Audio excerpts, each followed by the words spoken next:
It's so loud.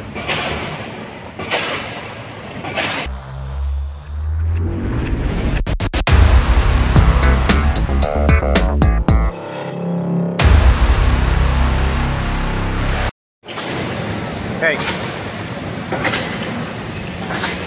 Morning. It's too loud.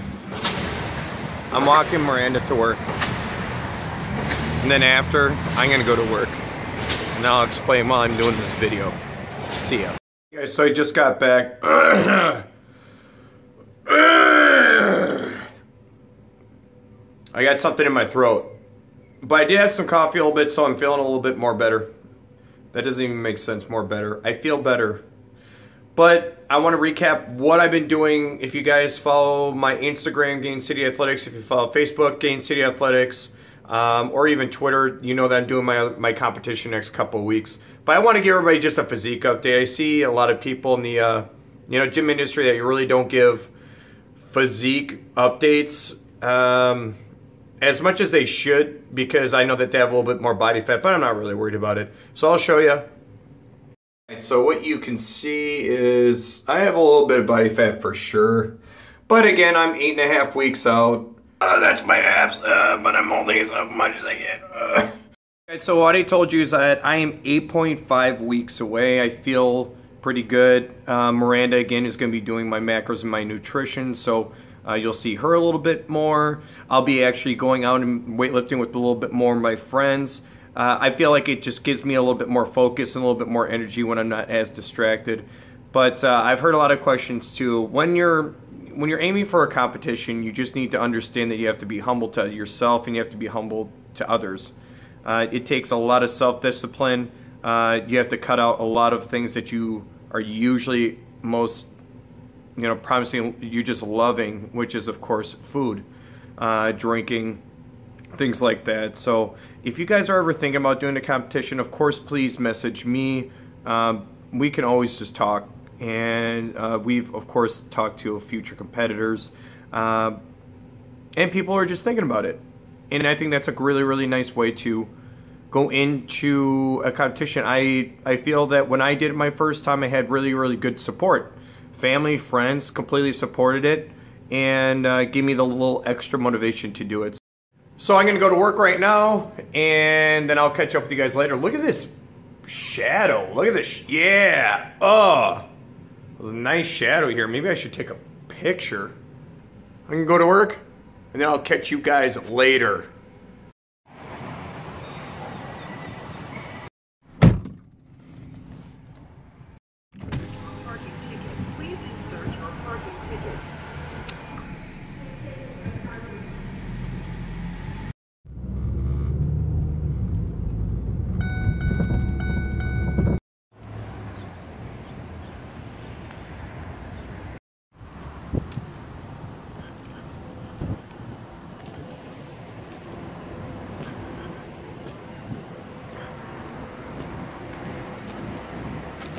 To work. I made this too. A little Pokemon Go bar called. Man, Pokemon Go is so popular these days, it's insane. But this is the bar I manage. Piano bar. So if you guys are ever in Milwaukee, it's called Lucille's Piano Bar. Great times, great food too. Okay, in the office, but I'm going to show you what I have in my bag right now and what I'm carrying and everything throughout the entire day. So let's go through that. Alright, so I always bring, of course, a big bag with me so you can carry a lot of stuff. But let's go through the essentials. Everybody needs, of course, water, so I always bring a gallon of water. So I'll be drinking that throughout the entire day. Let's see here. For my training, I'll use my aminos, my BCAAs. I do like Optimum Nutrition. You can see there. Love it. Helps you with, of course, sustaining muscle. It also has some caffeine in it. And, oh, almost dropped some of the food here. There we go. And right now what I'm using for protein, I'm using some Synthesix. If you guys need some tasting protein, I think this is easily one of the best protein. tasting. I'm still yet to see if I like it when it comes to building muscle. But you can see also for the macros, it's got 6 grams of fat. Your total carbs are 15, which is actually kind of high if you want to weigh protein. It's not an isolate though, it's a hydrolyze. And then 22 grams of protein, which is pretty good. I actually got the peanut butter cookie. It actually tastes pretty good. All right, let's see what else. I got muscle shirt. Always got to bring that to the gym. Tell people how swole you are. Pre-workout. So last year, I actually used the same pre-workout for my competition prep. This is one of my favorite pre-workouts. It's called Pre-Gym. It's by JYM or Gym Supplements. The caffeine on this is pretty substantial.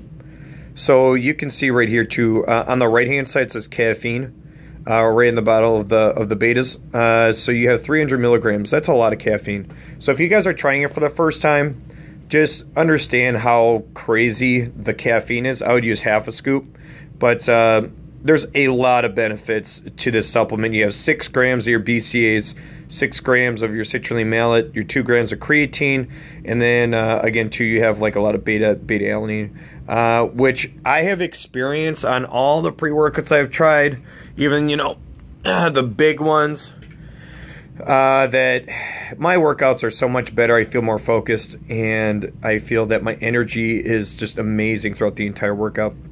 All right, food. Remember, for my competition prep, all this food is mapped out. All right, so this is my chicken, sweet potatoes, and spinach. My other one I have is a little bit bigger. I actually will use the bigger portions after my workout because that's when I'm the hungriest and it's when my body needs a little bit more energy in storing. This is tilapia. I have sweet potatoes and I have red potatoes, some green beans, and some red peppers with that too. For snacks, I have my pear, my Yoplait yogurt, and then I have my belt for the workout, and then I also have some straps to make sure that if I am fatigued on my workouts, I don't have to use my forearms as much. Well, there you go. Got all that done. I'll be munching on. And you see this, guys? I know you probably saw this, but I actually will have 1 bag of Cheez-Its a day. So don't judge me if you're saying, "Oh, Garrett, you're cheating." I'm not. It's in my macros. All right, so just finished up with working. Had to wait for some vendor for like 5 straight hours. But I'm heading to my friend's Jason's house. Jason's actually been one of my best friends for, I would say, since middle school. So I'm 30 right now, so that's a long time. So I'd say close to 20 years now. But he was a little chunky up.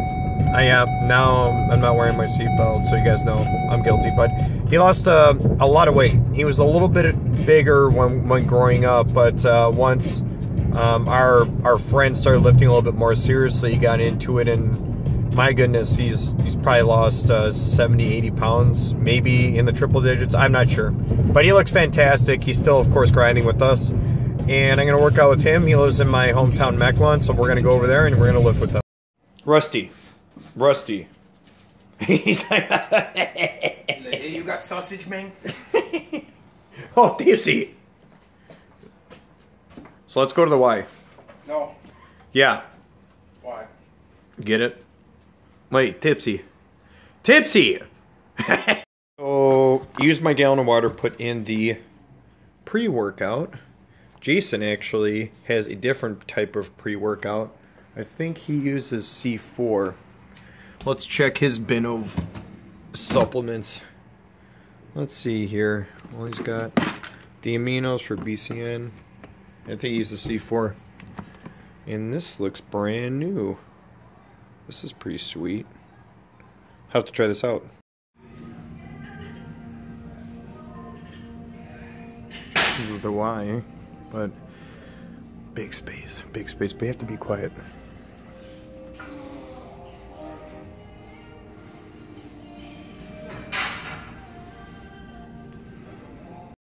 Alright, so it's a little quiet here, but I'm doing bench press, right? So I'm going to go over to it right now. So I'm gonna do, my first movement is gonna be 5 of 5. I can't record myself actually doing it because I don't really have a good place to lean the camera. And Jason's not gonna help because he has his leg day. So I'm doing flat bench. I'm probably gonna do 5 to 8 reps for 5 sets, and then I'm gonna go to incline. Just finished doing incline. I'm not really talking because there's a lot of people staring at me, so just did incline bench press for dumbbells. Did again, same rep range, 5 sets, 5 of 8, and then went on. Hey, look at, there's Jason.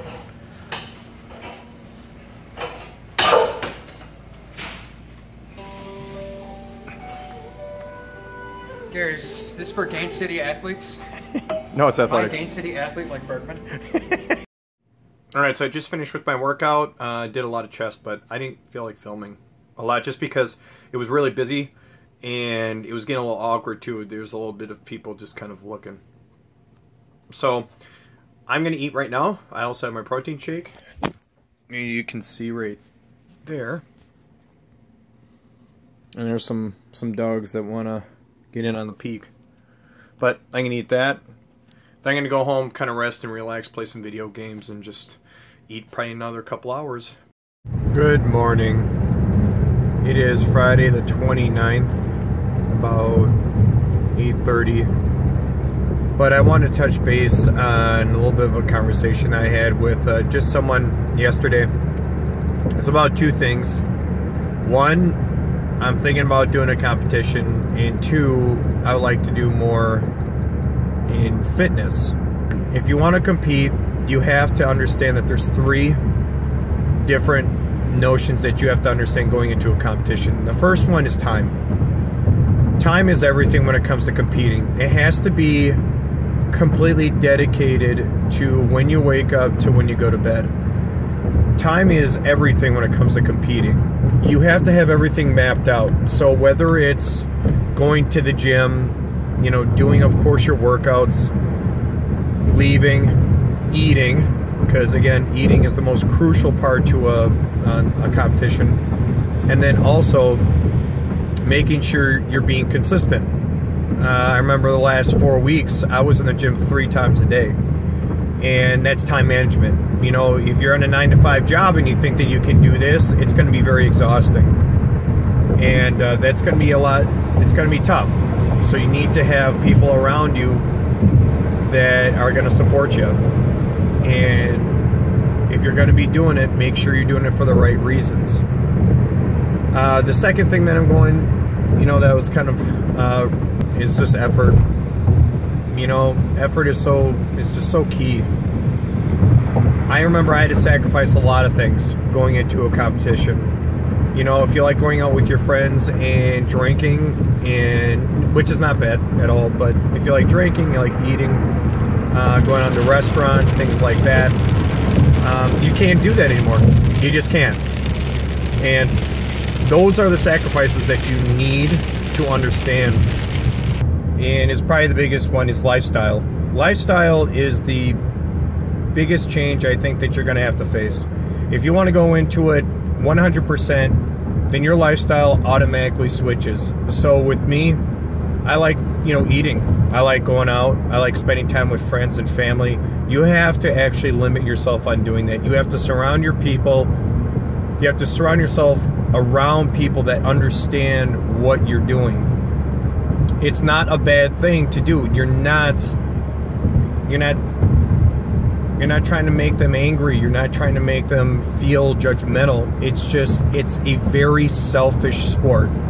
And I'm so blessed to have, you know, my girlfriend Miranda in my life, because if it wasn't for her, you know, the dedication, motivation going into the very first one that I did will have never happened too. There's friends around you too that can definitely make a change. I have friends around me that do fitness, and I'll do that with them, but there's some friends around me that like to go out, and I might not even call them for the next 2 or 3 months. These people are the ones that might get a little stressed out. They might feel a little bit more, I would say, they will lean back a little bit on what you are actually doing. They might think you're selfish. You're not. You're not being selfish to them. You're being selfish to yourself, and that's a good thing. Being in this kind of lifestyle, means that you have got to take every single day as serious as if you were to be on stage. To showcase yourself just for about 15 to 20 seconds is all that it takes to take this seriously every single day. And that's something that I had to learn. And that's something too that you have to understand that people don't want to do. It's just that a lot of people feel that doing this competitions is stupid. Why are you putting so much into it? You know, a lot of time is dedicated to yourself. Just make sure, guys, if you're doing it, you are doing it for you, and if there's family, friends, you make sure that you tell them and you make them know why this is such an important goal to